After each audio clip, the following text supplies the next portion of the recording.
Pernah kita kesulitan betul ketika ada ibu sakit jiwa melahirkan, harus disusui kemana, dan bisa susui gimana? Kejadiannya di salah satu kelurahan di Utara. Bingung ya?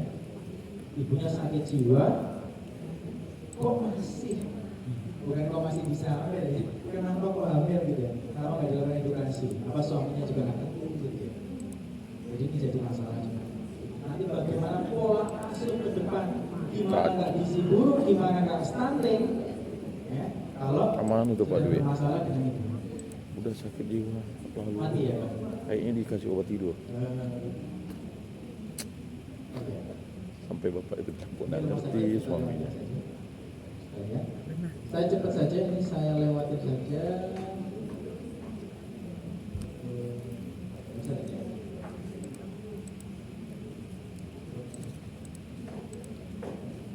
Terus ini Bapak Ibu sekalian, ini yang mau saya sampaikan juga penting. Kepesertaan BPJS Kota Pontianak di angka 81,72%. Dari 673 penduduk kita sudah 550 penduduk. 550.300 jiwa. Kita masih punya PR kurang lebih 100.000 jiwa. Kita sudah hitung 100.000 jiwa itu kurang lebih setahun kita butuh uang hampir 40 miliar. 40 miliar. Tahun ini kami hanya BPJS penerima bantuan iuran hanya mendapatkan dana 13 miliar. Masih jauh ya PR-nya. Ya. Butuhnya 44, dapatnya 13. Ya. Jadi untuk mengejar universal health coverage, semua penduduk ya, atau kepesertaan semesta, semua penduduk harus memiliki jaminan kesehatan. Itu kita masih memerlukan resources yang besar. Ya. Bapak Ibu sekalian, posisi Kalbar itu nomor 34 dari 34 provinsi. Untuk kepesertaan BP 34 nomor 34 dari 34 ya. Merah nih ya. Sekarang Pontianak nomor 8. Nah, Tahun lalu Pontianak nomor BPJS 11. Kita sudah coba kejar agar kepesertaan BPJS menjadi lebih tinggi. Harapannya bulan ini kita bisa naik lagi untuk 1.000 kepesertaan. Tahun depan kita maunya lebih kalau duitnya ada.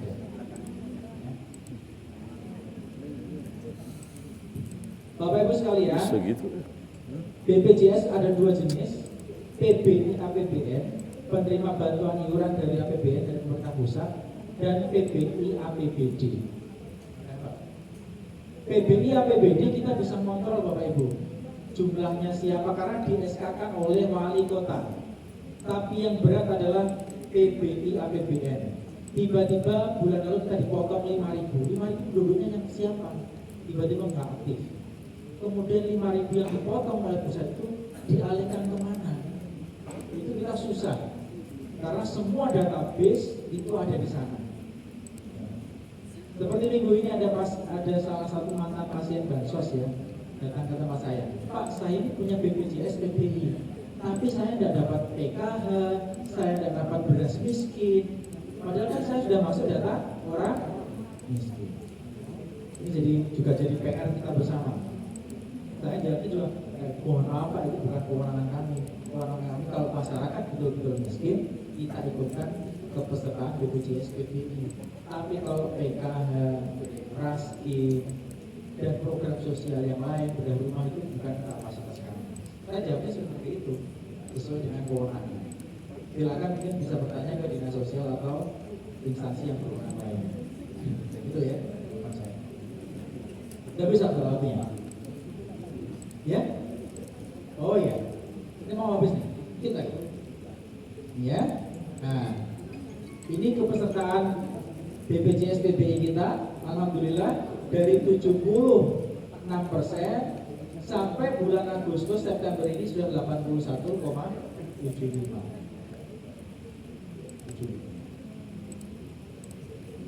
tren PBIJK itu menurun ya. Ini dari pusat Bapak Ibu. Ini yang motong bukan kami ya. Yang ini yang dari pusat ya.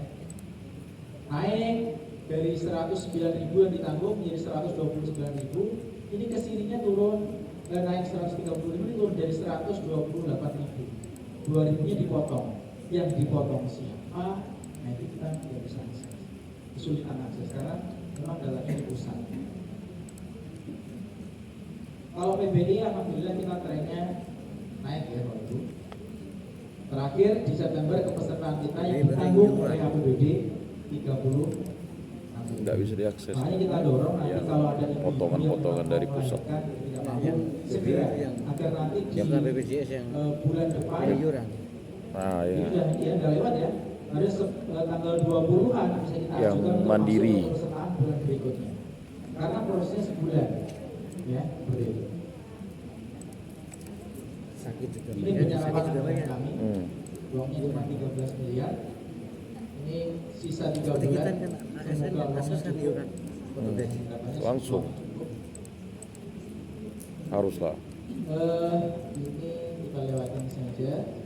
Nah, ini kekurangan kami untuk tahun ini seandainya kita mau menambahkan 125.000 gram bulan miliar.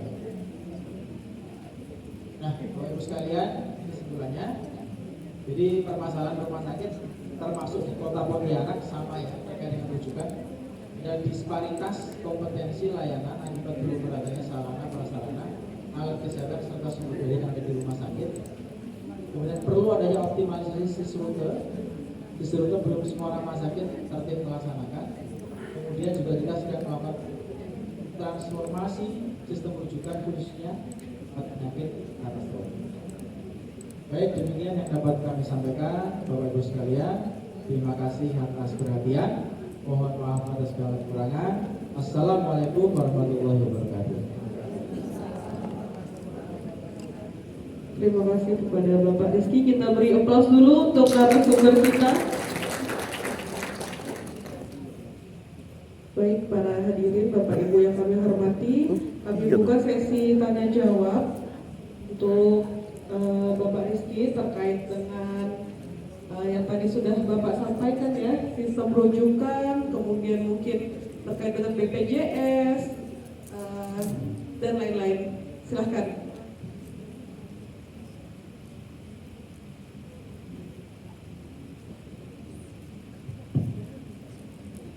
Bismillahirrahmanirrahim. Assalamualaikum warahmatullahi wabarakatuh. Selamat pagi dan salam sejahtera untuk kita semuanya. Yang saya hormati Pak Rizky telah menyampaikan informasi terkait BPJS juga ya Pak Rizky ya. Yang saya hormati juga Bapak dan Ibu yang ada pada kesempatan pagi hari ini. Mohon maaf saya tidak bisa menyebutkan satu persatu, tentunya tidak mengurangi rasa hormat saya kepada Bapak Ibu yang hadir pada kesempatan pagi hari ini. Terima kasih kesempatan diberikan kepada kami. Sedikit saya singkat juga ya Pak Rizky ini terkait masalah BPJS ya Pak Rizky. Tadi Pak Rizky sudah menyampaikan banyak informasi-informasi tentunya yang selama ini kami tidak memahami. Alhamdulillah yang disampaikan Pak Rizky sedikit banyak kami sudah mengerti apa yang disampaikan Pak Rizky. Ini terkait BPJS Pak Rizky. Kemarin beberapa bulan yang lalu juga kita dapat keluhan dari warga ya Pak Rizky. Mungkin saya rasa terkait dalam hal ini mungkin ada juga pengawasan kita dan apalagi dari dinas kesehatan terkait rumah sakit yang bekerja sama dengan BPJS. Ini dari BPJS ada nggak kita undang Pak? Bu, tidak ada ya. Sebenarnya kalau dari BPJS yang ada, nggak enak nih sebenarnya kita ngobrol-ngobrol. Terkait dalam hal ini, ya kemarin juga mereka menyampaikan Pak Rizky ada warga datang ke salah satu rumah sakit. Jadi mereka ini benar-benar mendapatkan perawatan yang seharusnya yang menjadi suatu perhatian.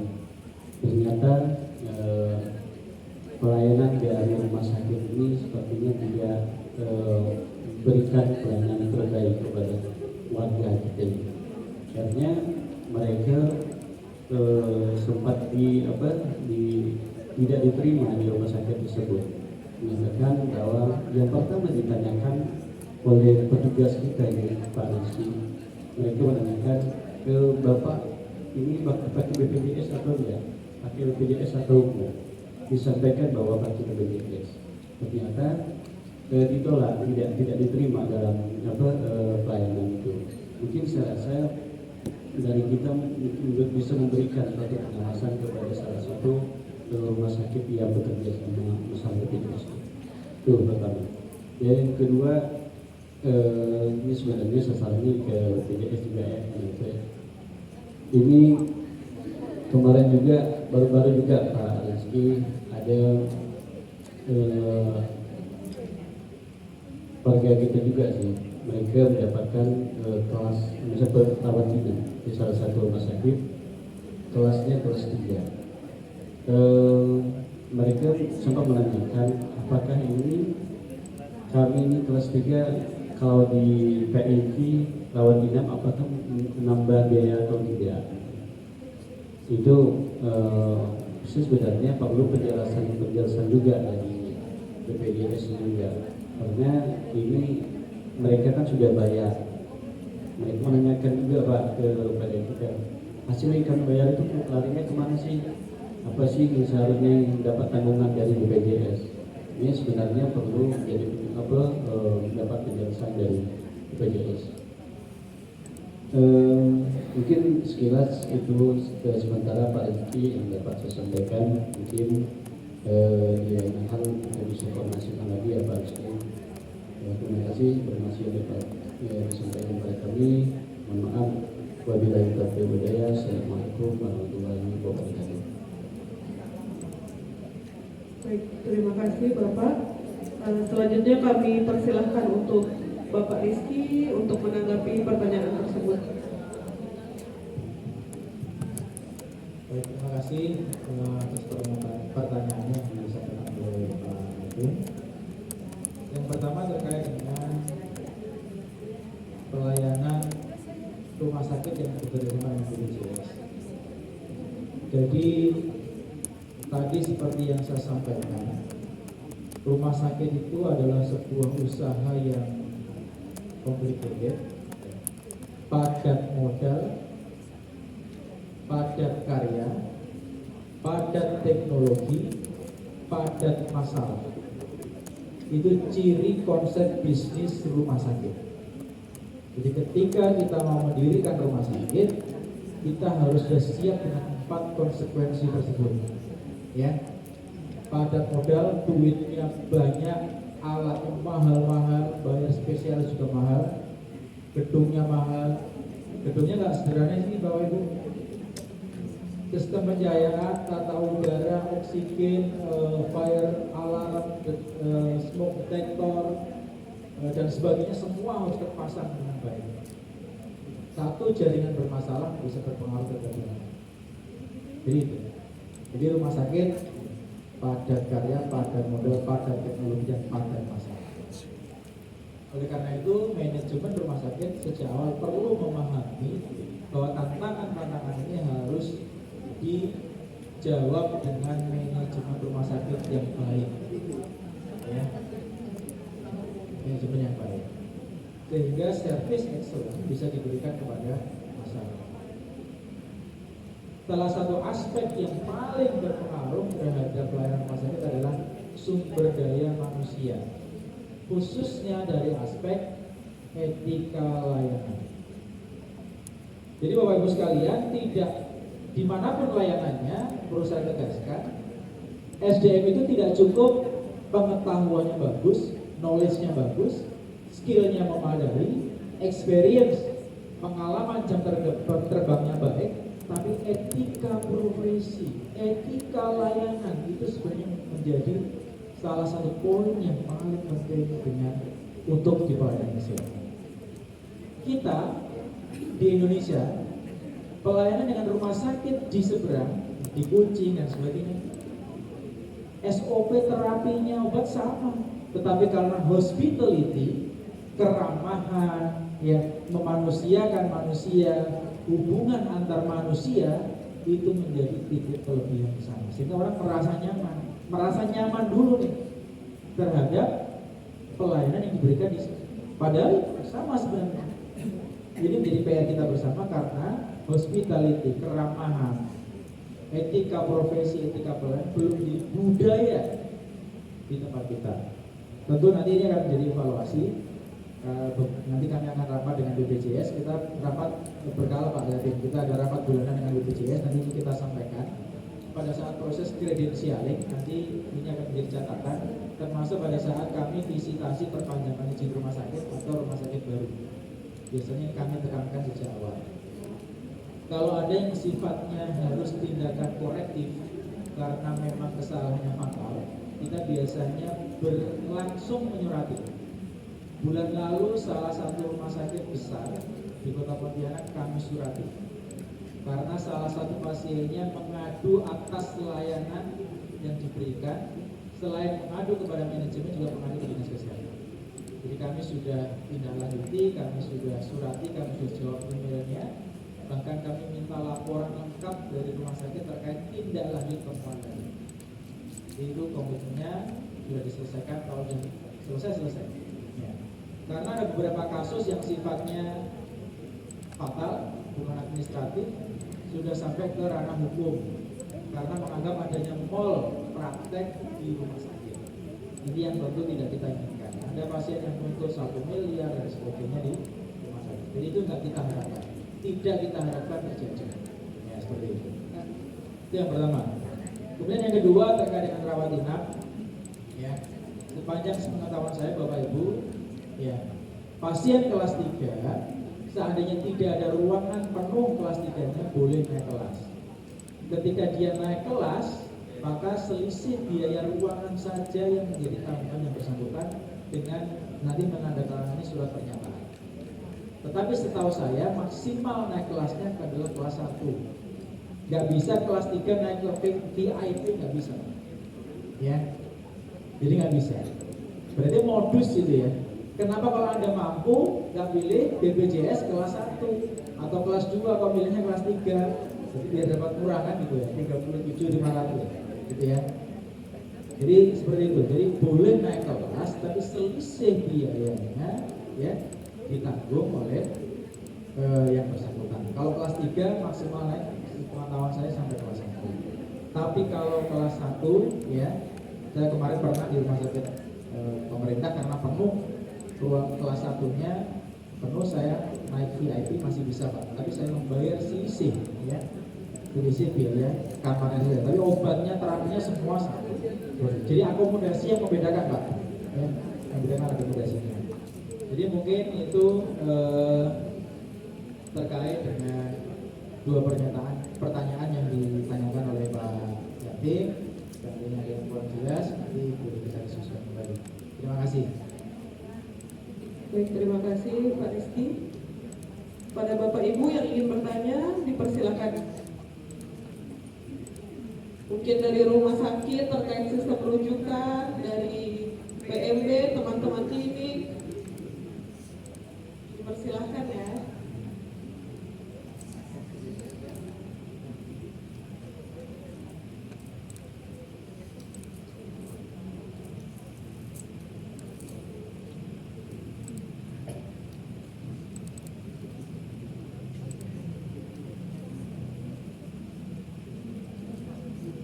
Assalamualaikum warahmatullahi wabarakatuh. Saya perwakilan dari Rumah Sakit Anugerah Bunda Katulistiwa. Pak, saya mau bertanya dengan Pak Rizky. Ini lewat dari materi Bapak yang tadi. Untuk kita kan misalnya ada pelaporan stunting ya Pak ya di rumah sakit. Kita masih belum itu lewat pelaporannya kan lewat untuk pelaporan gizi ya Pak. Nah, kalau untuk di rumah sakit kita itu belum ada untuk pelaporan ke dinas. Itu kalau nggak salah saya ada pernah nanya itu pakai aplikasi, sistem aplikasi yang EPBGN gitu ya Pak ya. Nah, untuk alur kita mendapatkan aplikasi itu bagaimana? Jadi biar kita bisa melakukan pelaporan di dinas. Mungkin itu, terima kasih. Wassalamualaikum warahmatullahi wabarakatuh. Terima kasih atas pertanyaannya. Dipersilakan kepada Bapak Rizky untuk menjawab Pak Ernest. Baik, terima kasih.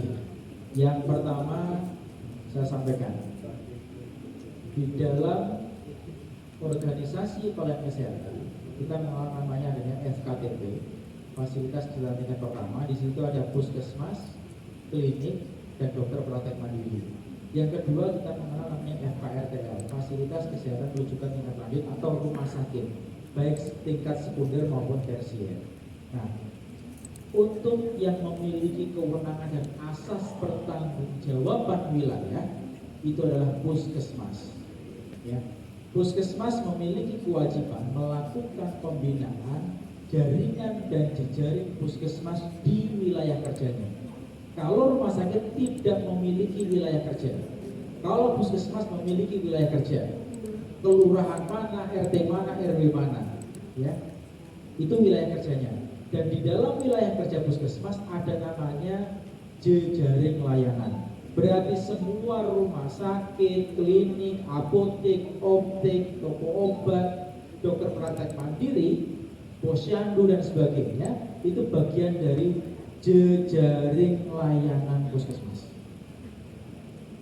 Sehingga seharusnya semua jenis pelaporan tadi melewati puskesmas, sehingga puskesmas bisa melakukan analisa situasi masalah kesehatan di wilayah kerjanya.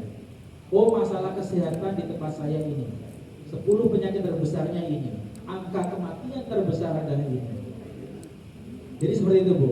Nah, itu jadi konsep pertanggungjawaban wilayah ini melekat di puskesmas. Core bisnis puskesmas adalah promotif, preventif tanpa meninggalkan kuratif dan rehabilitatif. Jadi promotif dan preventif merupakan core bisnisnya puskesmas. Bermain di aspek hulu.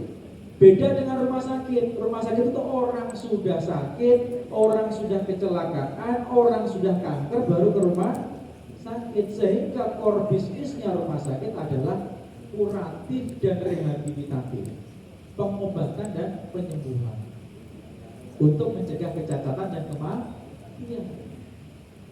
Itu beda dua aspek puskesmas dengan rumah sakit. Nah, terkait dengan EPPBGM nanti dari dinas akan memberikan akun ke masing-masing rumah sakit agar nanti bisa mengisi. Sebenarnya dari aspek pembinaan jaringan dan jejaring, rumah sakit itu misalnya masuk kelurahan mana? Kelurahan Kampung Bangka. Kelurahan apa? Kelurahan apa, Bu? Kampung Bangka. Berarti masuk wilayah binaannya puskesmas Kampung Bangka, Jalan Busri. Nah, jadi pencatatan pelaporan seharusnya ke sana. Vaksin ibu minta ke sana, vaksin imunisasi, ya kan, dan sebagainya minta ke sana. Vaksin COVID kemarin mintanya juga ke sana. Jadi seperti itu, karena ibu merupakan jejaring layanan. Gitu ya. Jadi puskesmas itu punya dua, jaringan dan jejaring. Kalau jaringan berarti di bawah struktur puskesmas, puslingnya, bidang desanya, itu jaringan puskesmas. Tapi kalau jejaring berarti di luar organ puskesmas, rumah sakit, klinik, dokter praktek mandiri, apotek, optik, toko obat, kita banyak sekali jenis layanan. Betul ya? Jadi nanti silakan habis ini ada kepala seksi kaya nanti bisa dihubungkan dengan kepala seksi gizi untuk meminta akun untuk pengisian aplikasi EPPBGM. Ya, jadi memang kita sekarang semua serba aplikasi. Ke depan kita harapannya semua aplikasi itu terintegrasi. Karena sekarang ini setiap kementerian punya program, punya aplikasi. Setiap bidang di kementerian, setiap direktorat punya aplikasi sendiri. Nah, jadi memang ini jadi masalah kita bersama, semua punya aplikasi. Rumah sakit punya SIM RS sendiri, punya kementerian punya SIRS online, kemudian punya SIRS rute, SIRANAP dan sebagainya. Memang banyak ya nama-nama digitalisasi untuk sistem layanan. Demikian mungkin cukup ya, karena saya mohon izin harus berangkat. Terima kasih.